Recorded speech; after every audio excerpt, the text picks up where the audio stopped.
Bom dia, boa tarde, boa noite. Começando mais um episódio do Impacto na Encruzilhada, episódio número 167. Como proteger a floresta se os povos da floresta não têm dinheiro?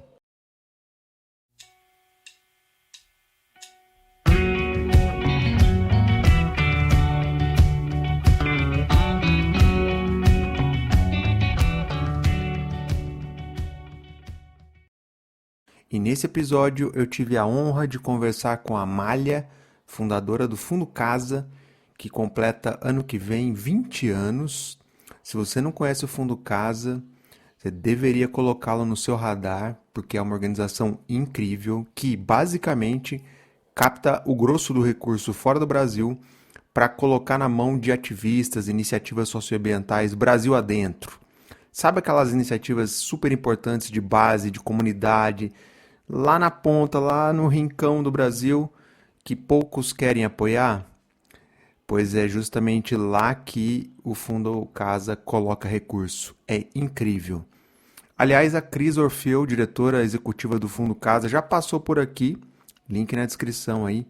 E quando eu entrevistei ela, ela tinha me dito já, você tem que falar com a Amália, pois esse momento chegou, para nossa alegria, né? Que bom. Bom, a Amália, que é a idealizadora, fundadora do Fundo Casa, ela tem uma larga trajetória no campo socioambiental e ela dividiu esse histórico aqui simplesmente em uma aula, né, do movimento ambientalista e de como ele cruza com o campo da filantropia. Olha, a Amália foi super generosa aqui nesse papo, dividiu várias dessas histórias. Afinal, essa aspas deu o título do episódio, é Como Proteger a Floresta se, né, o povo da floresta não tem dinheiro. Pois é, não só a floresta, mas todos os biomas, né? E todos os povos que estão por aí lutando, seus modos de vida propiciam com que esses biomas permaneçam de pé. É justamente esse o trabalho do Fundo Casa, que já botou milhões de reais na ponta. É uma base aí de 500 projetos apoiados por ano. É um número absurdo de grande. Bom, a Amália contou um pouco de, digamos assim, da pré-história do que viria a ser o Fundo Casa, né? Ela estava nos Estados Unidos, como que ela conheceu essa galera que, de certa forma, abriu para ela as portas para que captar recurso fora do Brasil e trazer aqui para o Brasil. É incrível, incrível. Bom, e ao longo do papo com a Amália, ela fez reflexões super importantes, né, sobre, por exemplo, a miopia de grandes fundações ambientalistas internacionais que investiram milhões de dólares aqui no Brasil em projetos de algumas poucas grandes ONGs, né, nacionais, que por mais boa vontade que tivessem, elas não seriam capazes de proteger os vários biomas sozinhas, né? Enquanto isso, as pessoas que fazem isso com a própria vida e sem dinheiro, na raça, na cara e na coragem, seguem, né, sem quase nenhum apoio, né? Outra reflexão importante que ela fez foi da relação entre a filantropia internacional, ela expandiu, né, essa compreensão de filantropia, e a filantropia brasileira, né? Vale lembrar que boa parte do recurso que nutre o Fundo Casa vem de fora do Brasil. E aí a Amália perguntou isso para ela, por que disso? E ela levantou algumas hipóteses, né, tentando explicar um pouco essa compreensão, porque a filantropia brasileira ainda tem dificuldade de embarcar em iniciativas como o Fundo Casa, dentre outras, né? Bom, vale celebrar também o apoio que o Fundo Casa recebeu, a doação da Mackenzie Scott de 5 milhões de dólares, sensacional demais, incrível, e a Amália falou sobre isso também. E também sobre as parcerias que o fundo tem com outros fundos de justiça socioambiental que se articulam na Rede Como A, né? A Rede Como A já passou por aqui também, e também na recém-criada Aliança de Fondos del Sur, né? Que ela mesma diz, a gente não traduziu, deixou em espanhol, que é uma rede de fundos socioambientais do Sul Global, que tem 3 anos de vida, mas já tem hoje 15 membros. Incrível, não é mesmo? É incrível. Bom, se você gosta do conteúdo que a gente produz aqui, considere se tornar um apoiador do podcast. Junte-se a outras pessoas iluminadas que mantêm esse trabalho de pé. Uma galera foda mesmo, que mantém esse trabalho na raça. Passa lá no Apoia-se, link tá na descrição, e veja como colaborar. E eu agradeço essa turma iluminada que segue mantendo esse trabalho aqui de pé. Obrigado demais. Bom, então é isso. Só agradecer a Amália pela conversa. Não tenho dúvidas de que ela vai fazer muito sentido a você, ouvinte. E, sem mais delongas, partiu para o papo.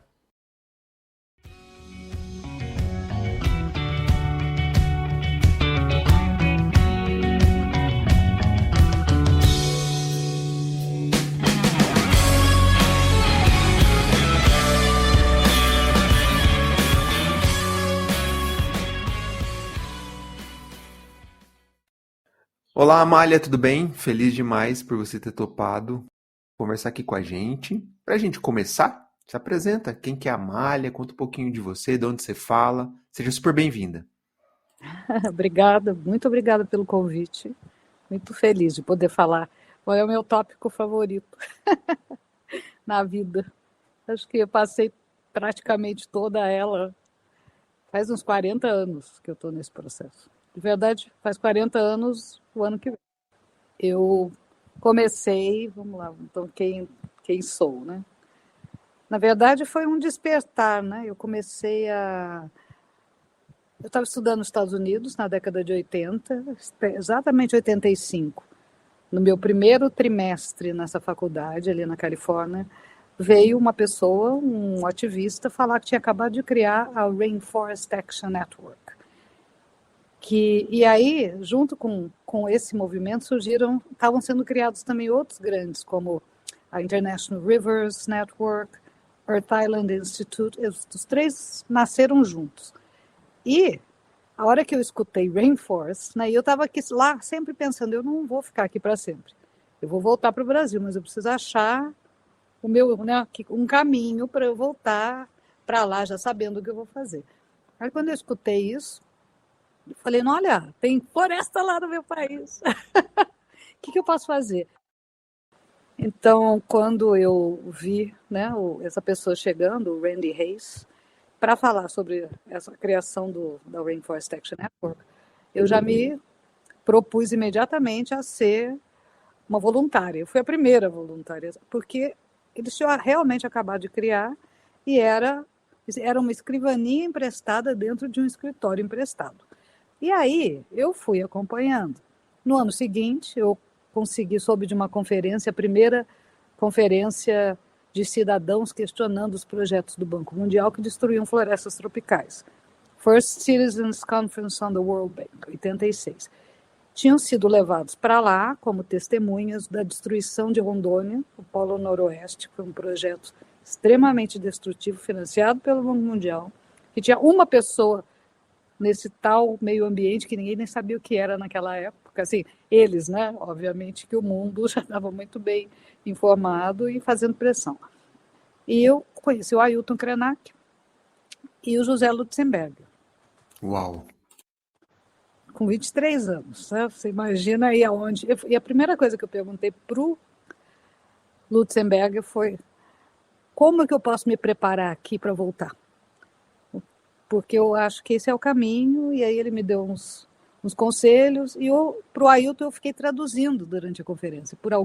Né, calhou que eu fui a tradutora dele todos aqueles dias e fui entendendo o que era o movimento indígena no Brasil, a União das Nações Indígenas, a Aliança dos Povos da Floresta, e eles estavam no processo de escrever a nova Constituição brasileira, né? Muito ativos em todos os elementos. Eu comecei até... Imagina, acho que eu falei isso na época, o brasileiro não tinha nem ideia o que era constituinte, enquanto os indígenas estavam extremamente organizados, participando de todos os comitês. Eu lembro até das pessoas, José Carlos Saboia, o comitê de minorias que estava começando, onde eles tinham o acesso para começar a fazer os primeiros textos, e foi um processo de extremo êxito, né? Foi mudada a Constituição brasileira, inclusive a forma como o Estado brasileiro se relaciona com o povo indígena, né? de saindo de ser tutelados pelo Estado para ter autonomia plena. Então, eu fiquei, né, imagina, eu estava descobrindo esse mundo. Aí lá também nos Estados Unidos eu comecei a encontrar o campo da filantropia. Então é aí que as duas coisas casam. eu comecei a ver que o Rainforest Action Network rapidamente e as outras foram crescendo, sabe, muito rápido.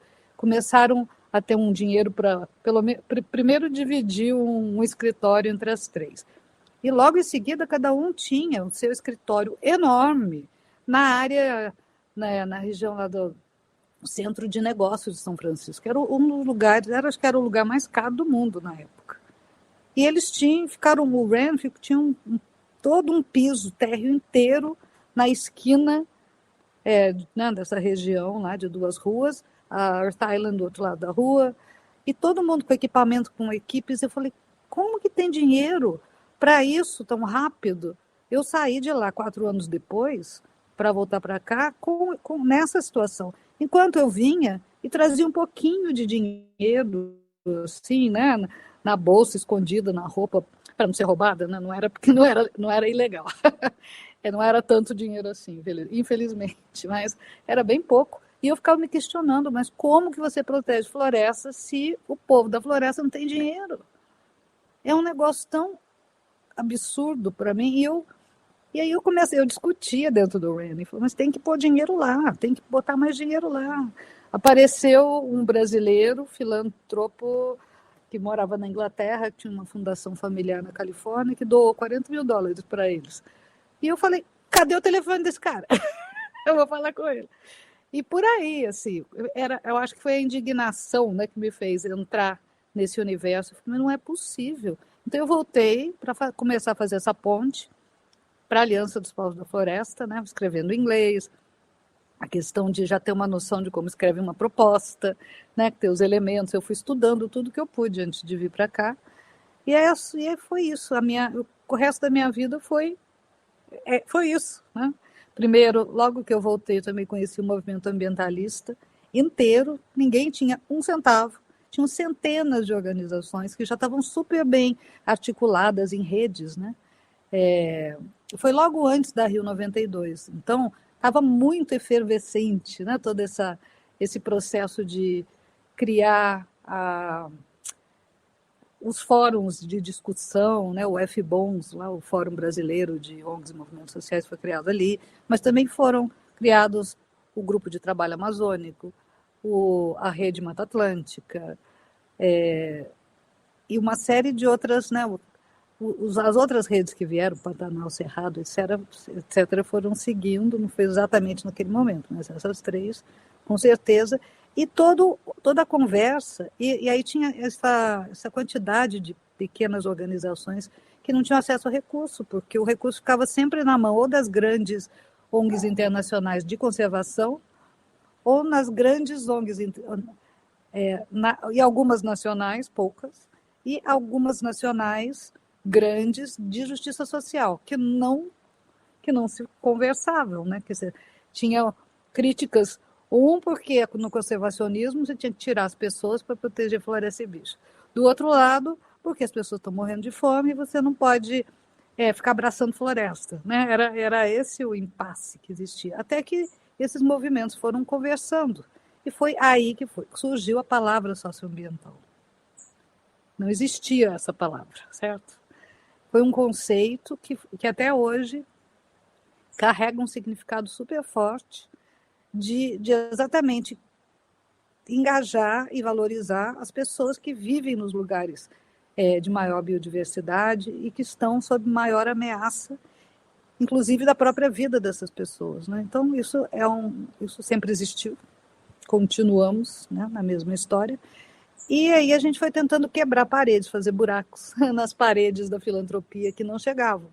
E começaram a chegar por esse brasileiro, que ficou super aliado dos movimentos e foi ele mesmo financiando, mas trazendo outros e trazendo financiadores para conhecer os encontros. Surgiu a Coalizão Rios Vivos, que foi uma coalizão de 400 ONGs de toda a Bacia do Prata, que foi um laboratório assim, impressionante de você saber quais são, para você mudar alguma coisa e proteger algum lugar, quais são as camadas que precisam estar financiadas. Então, sempre chegava nas grandes ONGs para fazer estudos, muito importante, né, fazer os mapeamentos, etc., as argumentações para falar, né, com o governo, com bancos, etc. Mas aí tinham as ONGs médias nos territórios, muito bem relacionadas com as comunidades dali, que tinham também essa possibilidade de conversar com as grandes e com os bancos e com os governos, mas sozinhos não tinham acesso. Então, por isso essas redes foram criadas, né, para ter mais força, para que os movimentos, as pequenas organizações tivessem mais acesso de incidência em políticas públicas, em chamar atenção para coisas importantes, né, e regiões importantes. E o que faltava sempre era o recurso para os grupos, para as comunidades, mais do que grupos, não estavam nem organizados necessariamente, né? Mas as comunidades pantaneiras, as comunidades do Cerrado, da Amazônia, as que estão lá, vivendo lá, cujo modo de vida é o que protegeu esses lugares até hoje. É como eles vivem que protege os lugares. Não precisava mudar nada, né? A gente tinha mais que conseguir proteger a forma de vida dessas pessoas e melhorar, claro, né? Porque eles também foram muito excluídos de muitos benefícios da sociedade, muito vulneráveis. E eu estou fazendo essa resposta tão longa. Incrível. Agora que eu me toquei. Não, você fez um histórico, né? E eu desafio você a me entender e a se entender. E eu desafio você a me esquecer e a se esquecer um pouco agora.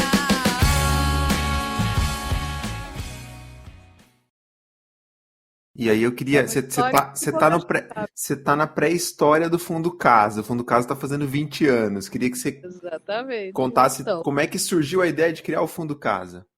Primeiros 20 pensando e organizando, e agora os 20 atuando. Então, mas foi exatamente aí.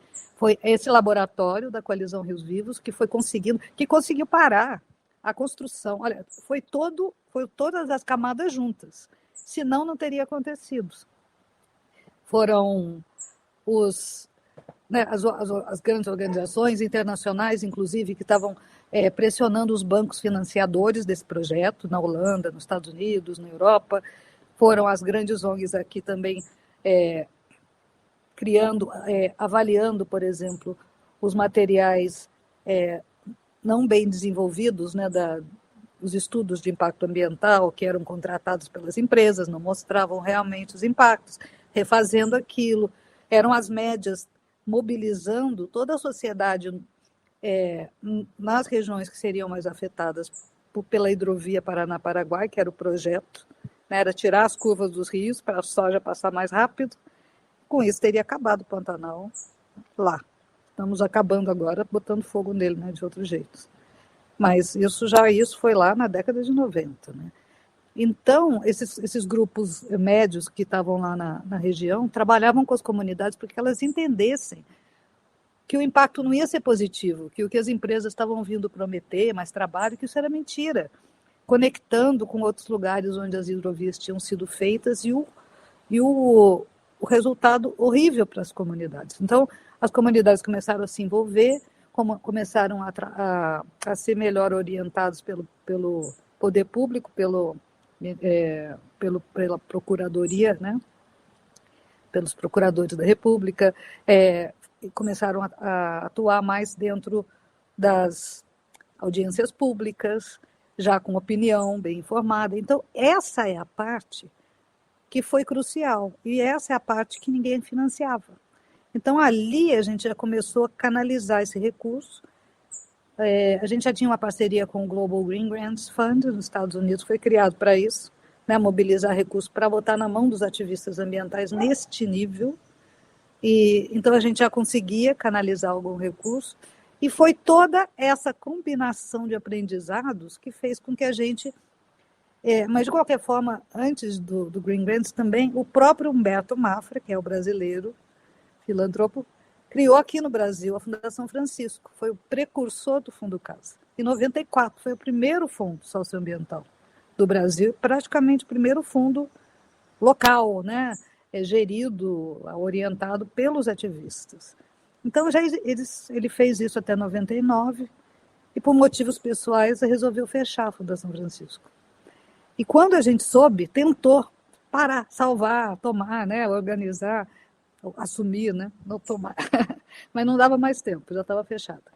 Então, a gente, conversando com o Global Green Grants, que queria continuar canalizando recursos para o ativismo ambiental no Brasil, convidou o conselho da Fundação Francisco para aconselhá-los como... Eles não tinham quase dinheiro nenhum também na época, eles estavam começando, era bem pequeno, e eu estava numa transição de trabalho, estava nos Estados Unidos, falei, nossa, eu posso ajudar com isso, conheço todos.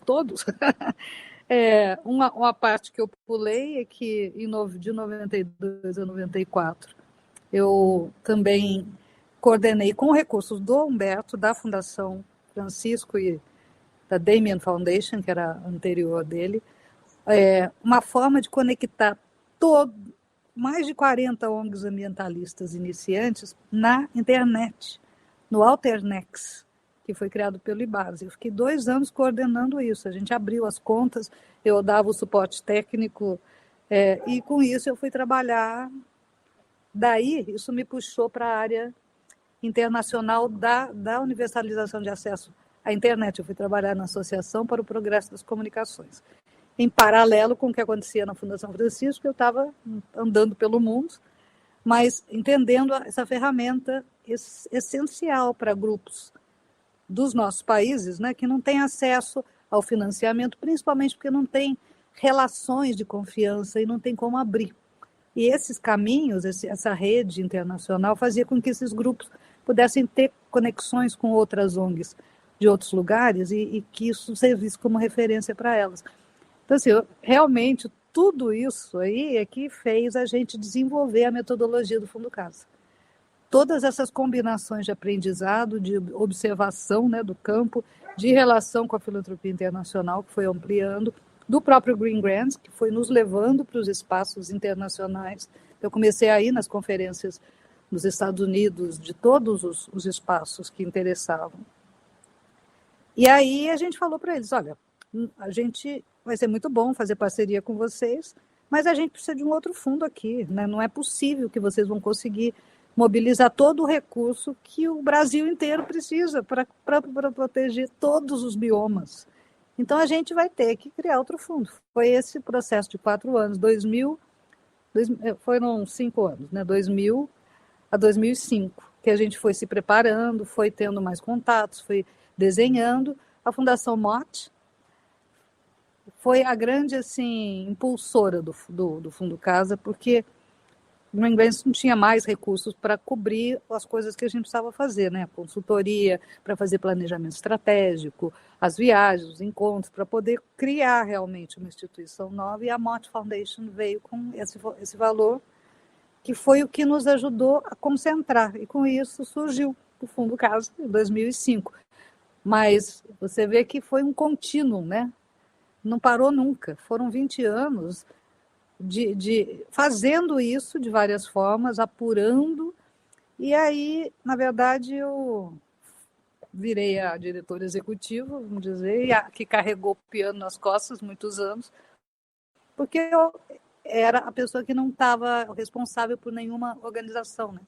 Os outros conselheiros, as pessoas que vieram compor, os outros fundadores, cada um tinha a sua organização para levar. Então, tinha a Miriam Prosnov com a Premav, o Alcides Faria com a ECOA, o Rubens Born com a Vitae Civilis na época, tinha o Renato Cunha com o Gambá na Bahia, o Alexandre Araújo com a Aspan, que foi a ONG mais antiga do Brasil. Então, a gente estava muito bem, e outros, o Sérgio Guimarães com o ICV, Instituto Centro de Vida, lá no Mato Grosso. Então, tinham pessoas que dominavam muita informação e que estavam lá para o respaldo. E eu fui criando as metodologias, os sistemas, principalmente depois de ter feito um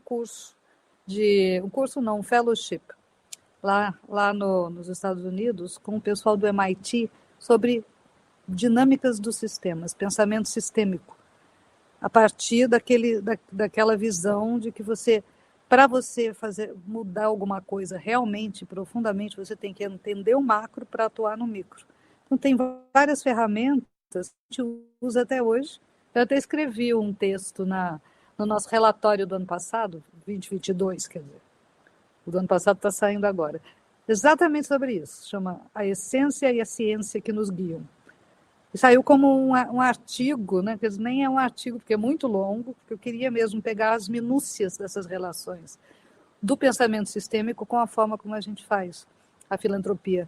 Como é a acupuntura, né, que a gente faz. A gente olha o macro para atuar no micro de forma não isolada, né? Mas que todos os pontos se conectam para mover uma intenção, né, de proteção das pessoas da floresta em todas as suas variações, variedades e abordagens com o próprio bioma inteiro. A gente fala floresta porque é o mais conhecido, mas não é só floresta, né? Tem caatinga, tem os mares, tem o pampa, a gente tenta canalizar os recursos como a gente pode. E aí a outra parte do nosso trabalho é educar a filantropia internacional para entender que todos esses anos, que principalmente é da conservação internacional, né, as fundações conservacionistas, né, que olham mais a questão da ciência, foram míopes esses anos todos, porque eles jogaram bilhões de dólares na mão de muito poucas grandes organizações que, por mais boa intenção que tivessem, não seriam nunca capazes de proteger biomas sozinhas. E as pessoas que realmente fazem isso, com a própria vida e sem dinheiro, não estavam recebendo nada, não são parte da equação dessas grandes fundações, porque as grandes fundações não conseguem fazer os apoios no nível, eu nem falo pequeno, porque eu acho que isso diminui muito a importância disso.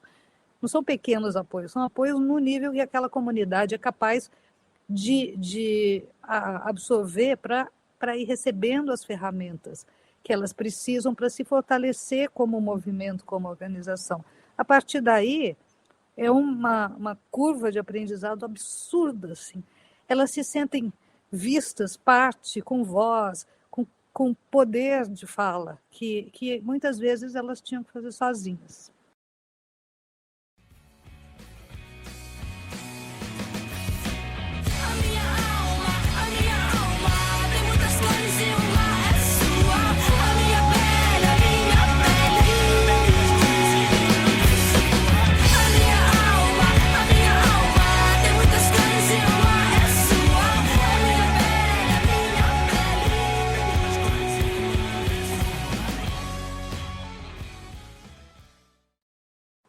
Amália, uma pergunta, assim, a trajetória é linda e ela está calcada majoritariamente no recurso da filantropia internacional. Por que a filantropia nacional não entrou no passado e continua entrando pouco na equação? Então, temos muitas teorias, né? Exatamente. A questão é que o campo da filantropia internacional, eu acho que é bom qualificar essa palavra, né? Porque a gente sempre, no Brasil, a palavra filantropia não significa exatamente o que significa fora. É confundida, quer dizer, tudo é instituição filantrópica, hospital, creche, igreja, né? E não é isso que a filantropia internacional quer dizer, né? E eles têm uma história de, 200, 300 anos, são pessoas que tiveram de uma lógica diferente da nossa, né? Eles não são países colonizados, eles são os colonizadores, mas não são colonizados nesse sentido, né? Até os Estados Unidos veio uma leva, né, de ingleses, mas não para subjugar de várias formas, mas não é uma colonização como a gente viveu aqui, né? Um império veio para cá. Lá eles estavam fugindo daquele império, né? Foram criar outra coisa. E vieram com uma lógica de devolução para a sociedade, né? Essa que é a mentalidade da filantropia. Está muito sofisticado, tem várias razões porque alguém criou uma instituição filantrópica. Nos Estados Unidos, principalmente uma família, quando alguém recebe uma herança, não sei quantas pessoas sabem disso aqui, você ou paga metade daquela herança para o governo, ou você cria um fundo uma fundação filantrópica por 12 anos. E é isso que a maioria faz. Então, por isso que tem tanta oferta de recursos lá, porque a estrutura legal, né, do país incentiva, inclusive, não só viabiliza, mas incentiva, porque te obriga, paga metade para o governo, vai fazer uma fundação que você pode beneficiar a sociedade. Então, óbvio que a maioria escolhe esse caminho. Então, tem muito mais disponibilidade de recursos, para que, óbvio, a concentração de recursos globalmente está lá, né, nos Estados Unidos, na Europa, por isso, razões que eu não vou nem começar a discutir. E aqui no Brasil, a gente veio de outra cultura, né, mais da caridade, do coito dos pobres, mas também de uma estrutura, talvez, mesmo que é consciente para vários. Eu tenho lido alguns artigos de algumas pessoas herdeiras, né, que se incomodaram muito de saber de onde veio aquele dinheiro daquela família e que falam disso, escrevem sobre isso. Eu acho isso fenomenal. E muitas que não necessariamente estão questionando e que acabam... É um campo acomodado, né, as pessoas que têm muito recurso aqui. E que conhecem pouco o Brasil, né? Quem tem muito recurso praticamente não conhece esse país, né? Cresceu estudando fora, passando férias fora, ou andando de helicóptero, né? Porque é perigoso aqui no chão para eles. Assim, infelizmente, não... Até para eles é uma pena, porque acabaram se distanciando mesmo. Então, vem com uma postura de caridade, não de filantropia, no sentido internacional. Então, acho que essa é uma das razões, né? Eu sei que a aproximação do campo internacional com algumas estruturas aqui no Brasil que foram sendo criadas para incentivar o investimento social privado, porque até praticamente o ano passado, nenhuma dessas estruturas falava a palavra filantropia, né? Mas agora estão falando. Eles simplesmente, não só não falavam, mas eles não aceitavam que o que eles estavam fazendo tinha a ver com filantropia. Era uma coisa, era uma resistência, né? Mas depois, com essa relação deles, com dessas redes e esses grupos com a filantropia internacional, não dava para escapar dessa palavra. Mas não quer dizer que eles estão fazendo, né? Algumas das famílias abastadas estão deixando de fazer o próprio projeto, que é mais o que acontece aqui, né? Eles executam o próprio dinheiro em benefício da sociedade, por isso impacto social privado, é o dinheiro delas, elas falam, elas decidem. E a gente que está aqui há 20 anos acabou de começar a ter um valor mínimo de apoio de algumas dessas pessoas. Às vezes por uma vez só, né? Por simpatia, porque conhece, confiou, mas não nos aportes que poderíamos estar tendo, porque a gente tem mais do que comprovado a nossa transparência, capacidade de gestão. A gente está gerindo milhões de dólares. E não só o Fundo Casa, né? O Fundo Brasil de Direitos Humanos, o Fundo Elas, o Fundo Positivo, o Fundo... Tem muita estrutura a filantropia para a justiça social, essa que pega o dinheiro e põe na mão das pessoas que estão sendo excluídas dos benefícios da sociedade. E a gente está há 20 anos, não tem mais prova de idoneidade do que o que a gente já fez e faz e mostra como faz. E mesmo assim esse recurso não chega no volume, né? Então, eu não sei a resposta. Essa é a grande incógnita, porque ainda isso não acontece num país com pessoas tão ricas. E não só isso, algumas dessas pessoas criam as suas estruturas e elas captam também fora, que é mais engraçado ainda. Enquanto, por exemplo, no nosso caso, né, uma bilionária americana, não só no nosso, mas são 7 fundos da nossa rede, foram financiados pela Mackenzie Scott, né, a ex-mulher do Jeff Bezos, o dono do Amazon.com.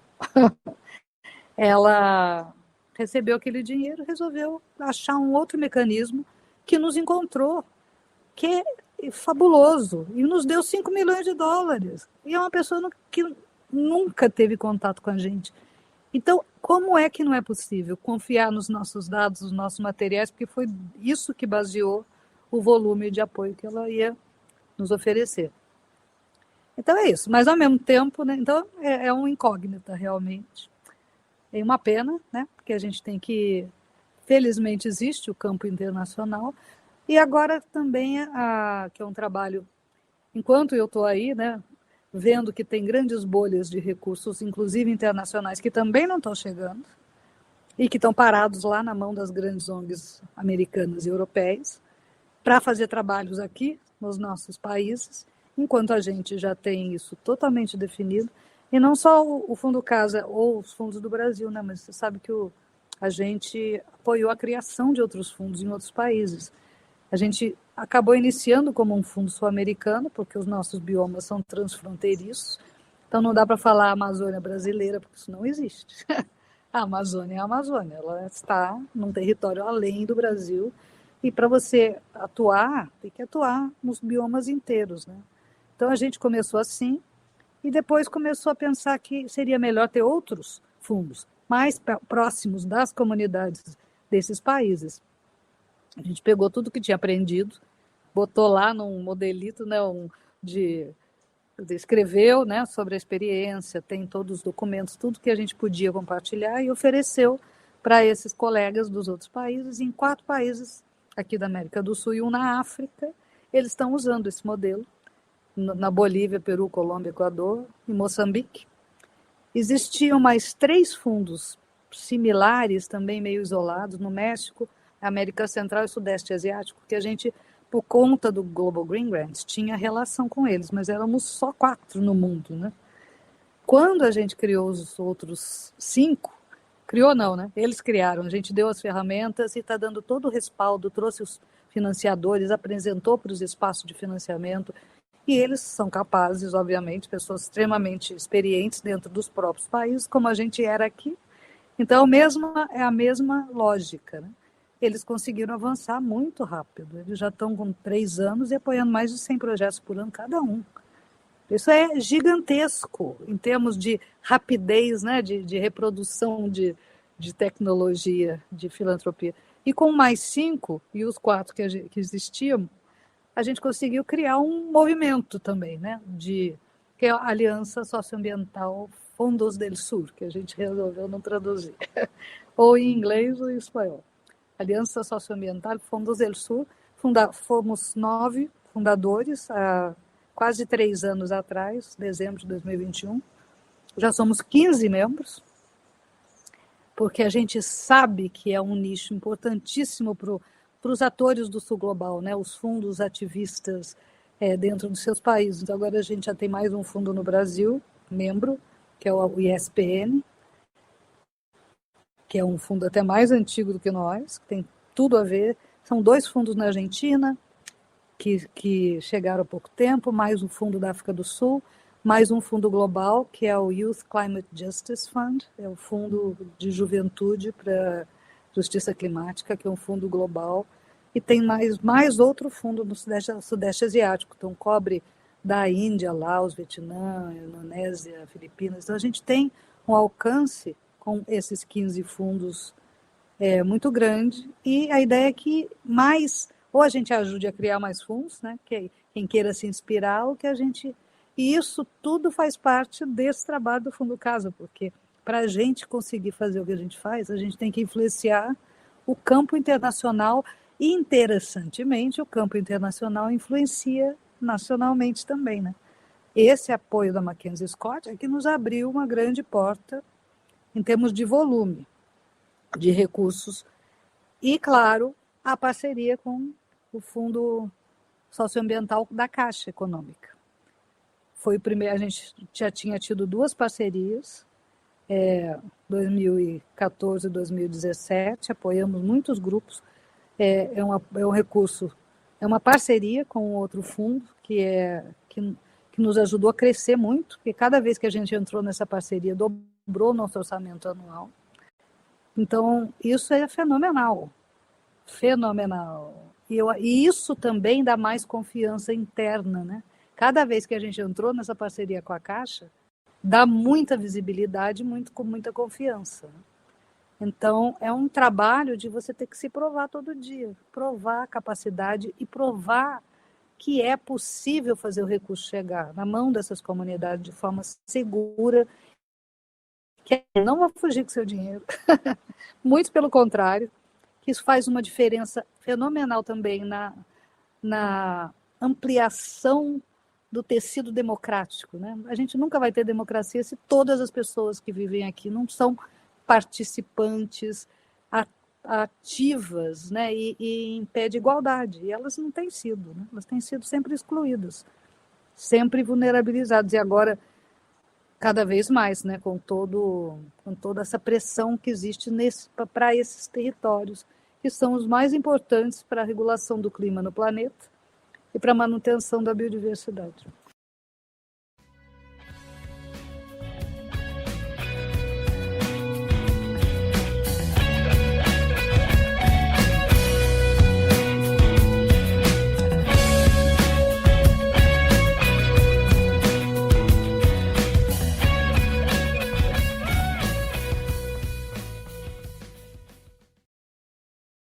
Agora, quando você. Eu estou balançando a cabeça, eu concordo com a tua reflexão, mas eu imagino que vocês escutem argumentos da filantropia nacional de que como é que fica o compliance, o controle para fazer repasse para esse tipo de grupos, que eu imagino que a Mackenzie Scott não perguntou isso para vocês, né? Como é que vocês lidam com esse tipo de questionamento?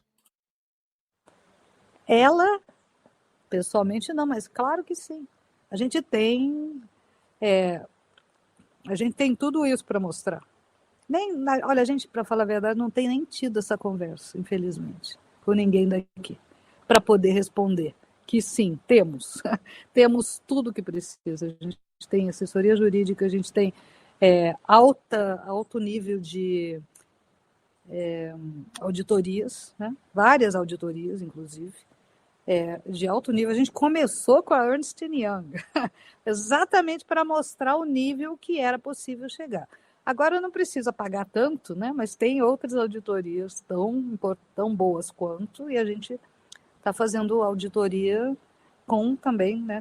Com firmas super respeitadas, inclusive que fazem auditorias para fundos internacionais que estão aqui no Brasil, né? Fundações e tal. Então, a gente tem tudo que precisa de compliance. E sim, eles olharam tudo, não precisaram pedir porque isso é público, né? Está tudo no nosso site. Mas o que eles precisavam, queriam ver, as dúvidas que eles tinham, eles fizeram entrevistas, né? Isso foi uma ONG internacional de consultoria, que é a Bridgespan.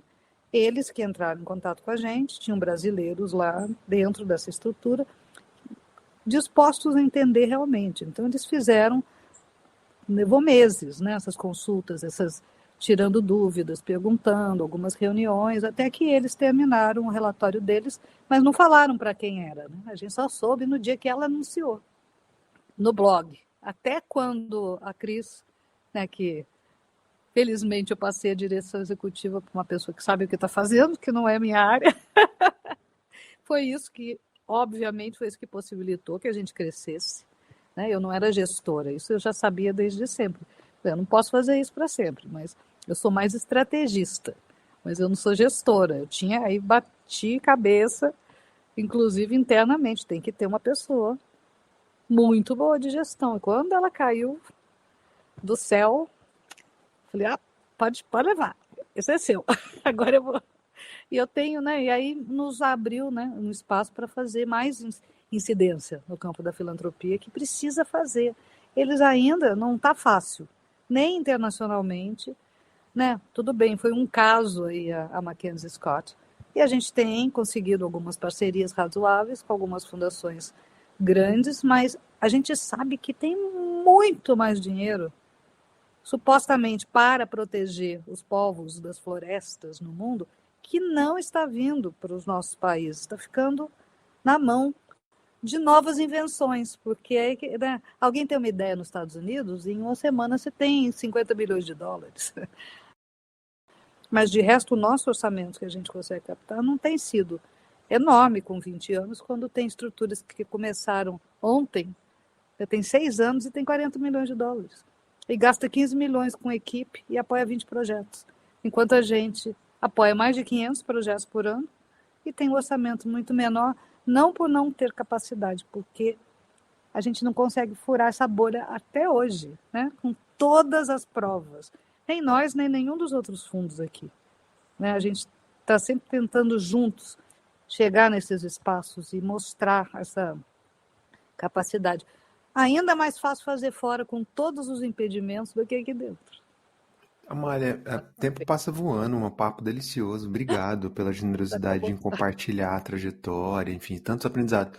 Para fechar, eu queria te perguntar o seguinte: da Amália, que, lá dos primórdios, né, dessa trajetória que você começou contando dos Estados Unidos, para a Amália de hoje, como que você enxerga a evolução ou a mudança no campo socioambiental de forma ampla? Nossa, cresceu muitíssimo por muitas razões, né? Principalmente, primeiro porque a gente teve o êxito de conseguir mobilizar mais recursos, de conseguir acessar mais grupos, o processo, né, apesar de difícil, mas de democratização desse país, né, deu espaço para a atuação mais livre da sociedade em todos esses campos. Então, muitos grupos já têm, pelo menos, acesso a algum recurso, que não precisam mais buscar fora do país, porque agora eles podem acessar aqui dentro, mas também podem, é complementar agora. Então, assim, evoluiu bastante, sem dúvida, e inclusive fora, né? A gente tem muito mais espaço de voz, apesar da gente ainda não ter quebrado algumas bolhas aí,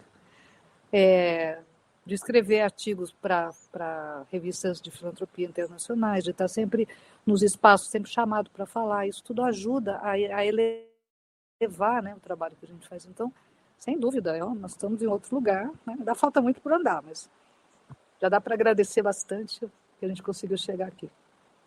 Você acha que com essa evolução do campo socioambiental e o fato da agenda ter sido, de certa forma, transversalizada, assim, vários setores se apropriaram dessa agenda, você acha que a gente perdeu uma certa radicalidade que tinha lá atrás? Eu não acho que tinha radicalidade, eu acho que era uma percepção de radicalidade. Os tais ecochatos, né? Eu acho que ao longo dos anos as pessoas começaram a entender que aquilo realmente tinha a ver, era verdade. Não era só ecochatismo, era um alerta, né? E a gente está vivendo as consequências de não ter ouvido isso antes. Olha o Rio Grande do Sul. Se você escuta... A gente tem parceiros antigos daquele tempo lá, o Francisco Milanês é um professor universitário que gravou uns vídeos espetaculares falando exatamente isso. Não é só a natureza, a culpa não é só da natureza. A gente não muda, não tem como a gente ter essa proteção se você não muda os hábitos. Então, eu acho que a compreensão foi aumentando. Está longe, muito longe. Eu não sei nem se a gente vai ter tempo, sabe, de chegar nesse despertar aí, mas a gente tem que tentar, né? Tem que tentar, tem que alertar, tem que falar e tem que financiar também soluções. A gente financia, né?